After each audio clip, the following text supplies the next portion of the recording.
everyone, and welcome to this week's edition of the Comic Shop Adventures, my weekly excursion where I leave the homestead here at Athletic Geek HQ in search of my bounty of comics, graphic novels, action figures, collectibles, and all things in between. First things first, time to talk about what stood out from last week's bounty. Jimmy Olsen was good. I am enjoying this series from Matt Fraction.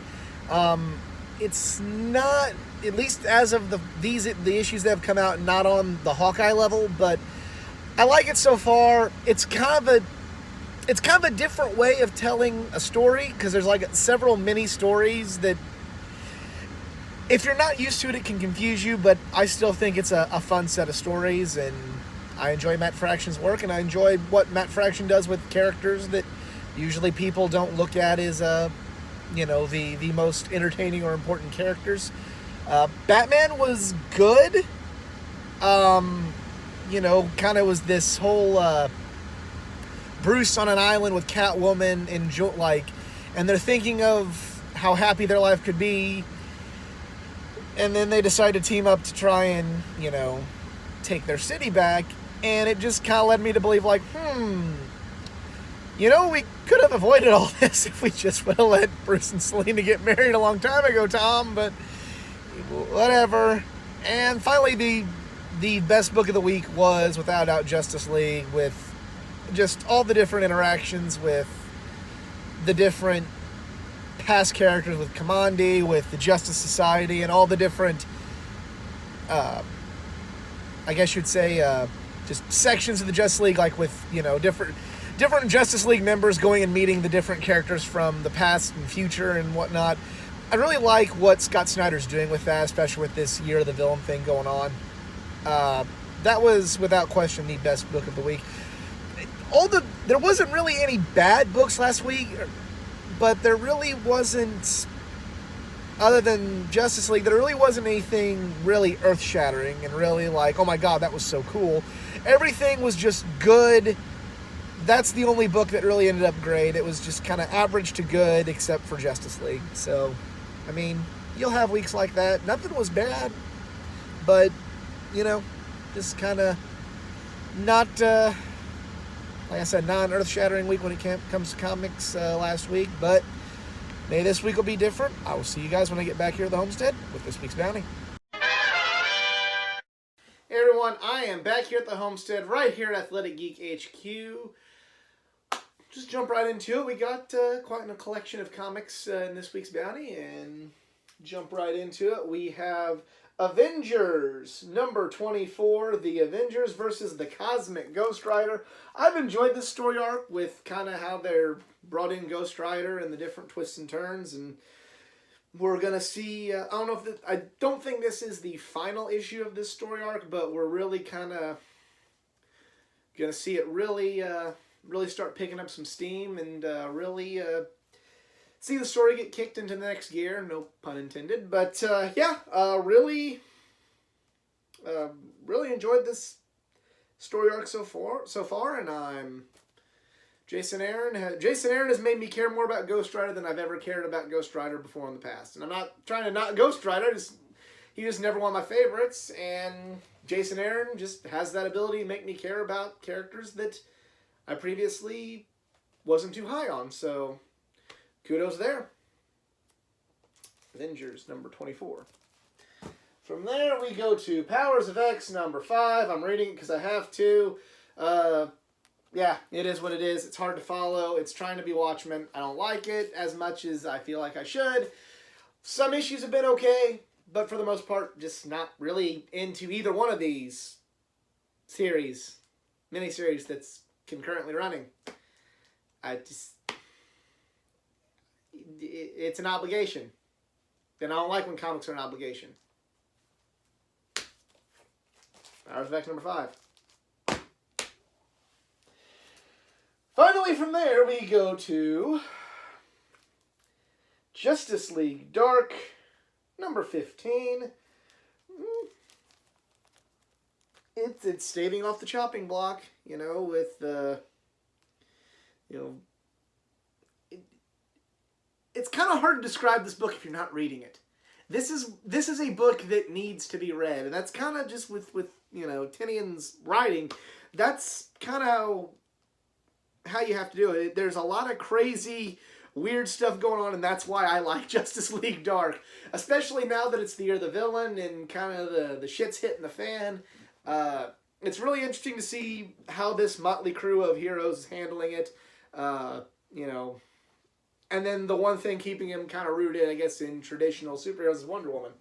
And he's writing her really well. This is probably, with the exception of the movie, the most I've ever really enjoyed Wonder Woman in my life. So, yeah, it's getting better. This book kind of was on a little bit of a downturn, but I'm starting to dig it again and starting to remember why I enjoyed this book. In Justice League Dark, as it says, Justice League Dark number 15. From there, we go to The Flash, number 79. Best kept secret in comic books, and still the best kept secret in comic books. The rogues are making Barry's life hell, and all the villains are just making it rough on Barry. It's like he's the Peter Parker of DC Comics. He's just when you think things get good for Barry Allen, something bad has to happen. And this story arc epitomizes that. And yeah, I've enjoyed it so far. We'll see what happens. Flash, number 79. We now go to Action Comics, number 1015, and it's guest starring Naomi. Now, I have not read anything with this character at all, so I honestly know nothing and have no opinion on this character. So this issue could go a long way in determining whether or not I enjoy this character, and if it could, if Bendis can write this character in a way that grips me in to where I'd want to check out more of this particular character, or if I kind of don't like the taste I'm getting, or I don't know. It's just, I'm trying to go into this with, because there is a clean slate. I really hope that whatever happens in this book does not make me have a negative opinion of this character, because I just really don't want I want to like new characters, and Bendis kind of, well, he makes me like certain things, he makes me hate certain things. I hope that this is a well-written character that, is something that I'd be interested in the future. So, we'll find out, and we'll see how she interacts with two of my other favorites, Batman and Superman. So, at least there's Batman and Superman if I don't particularly care for the Naomi character. Action Comics, number 1015. From there, we go to Terrifics, number 20, and not gonna lie, this might be one of the ones I'm looking forward to reading the most. I love this cover, because it's Bizarro. I like Bizarro. I like the whole, I really like old tales from the Bizarro world from the Silver Age, so the fact that they're kind of embracing something like that in these books is what is really interesting to me. I like how the Terrifics logo is upside down, kind of driving the point home for this being a Bizarro story arc. This has been one of the most well-done Year of the Villain stories, in my opinion, because while everything's dark, Flash is getting dark, with everything that's going wrong with Barry, where you've got the City of Bane and everything going to hell in Batman's life. Alfred's dead.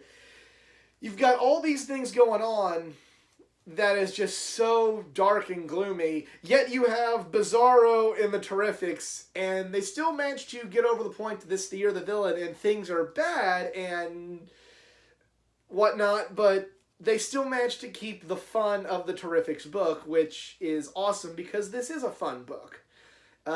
It's had its ups and downs, but it's still meant to be somewhat of a fun book, just based on the characters on the team.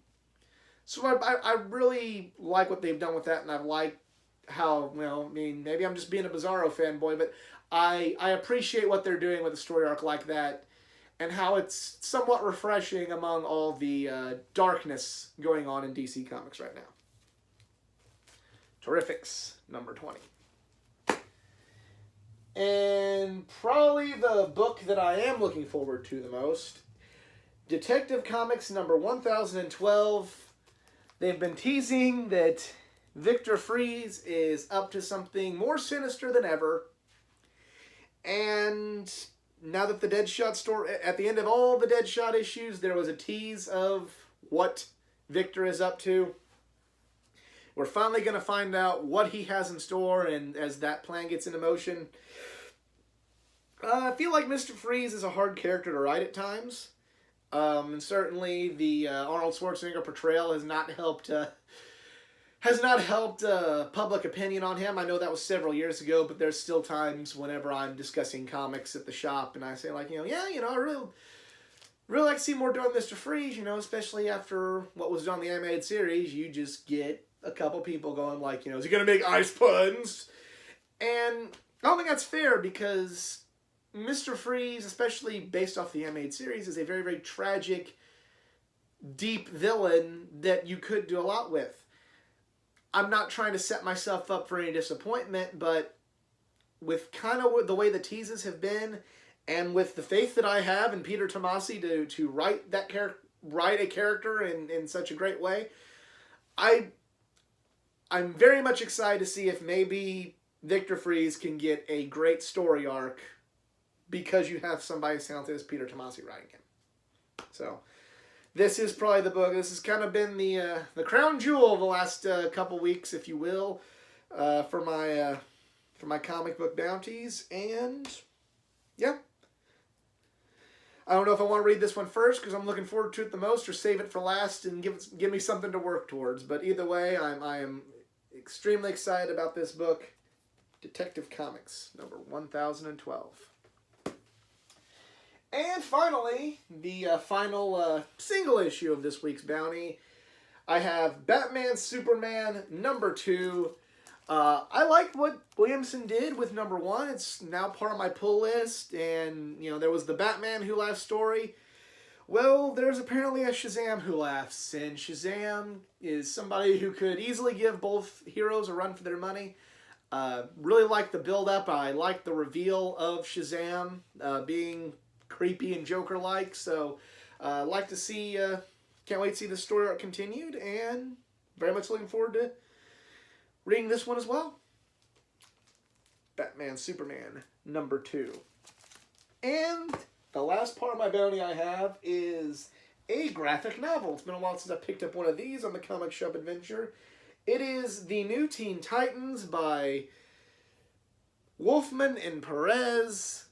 Trade paperback, volume 1. I love these books. I am a huge George Perez fan. I love George Perez art. He is without question, my favorite comic book artist. I have several of these old issues. I have even the first one. It's hanging right up here on my wall. You can't quite see it in the frame. But when I get a book like that's that collectible, I don't like to touch it again. I like to either display it or, just kind of seal it up and put it in a long box so it can be preserved. This, I was happy to get this because I can go back and revisit some old new Teen Titans stories from the seminal writer and artist of this book, and be able to enjoy them again. And yeah, this is from, you can see on there, Dick is still Robin on this one, so this is before he even turns into Nightwing, which will eventually probably happen in one of the upcoming trade paperbacks of this. But it'll be cool to reread this, and as soon as my local comic shop gets volume 2, I'll be picking that one up as well, and I'll be able to enjoy. I didn't get to read these as they happened because it was a little bit before my time, but I'll be able to reread these again with the excitement of someone who was reading this as they came out. So, very excited to check this book out. Look at the beautiful artwork. George Perez is the man. He is.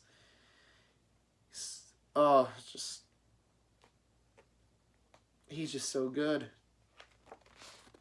Some more, just amazing.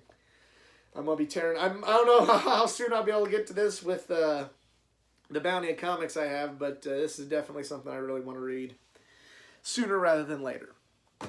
And that is it for me this week. Let me know what you picked up at your local comic shop in the comments section below. If you enjoyed this video, please give it a like, give it a share, subscribe for more content, not just from the world of comic books, from the world of pro wrestling, gaming, anime, and all things geek culture. For more content, go like my Facebook page at facebook.com/athleticgeek89. There, every Thursday, you will find my Collection Comic of the Week blog that is exclusive to my Facebook page. But other than that, I'm out. Y'all be cool. Later.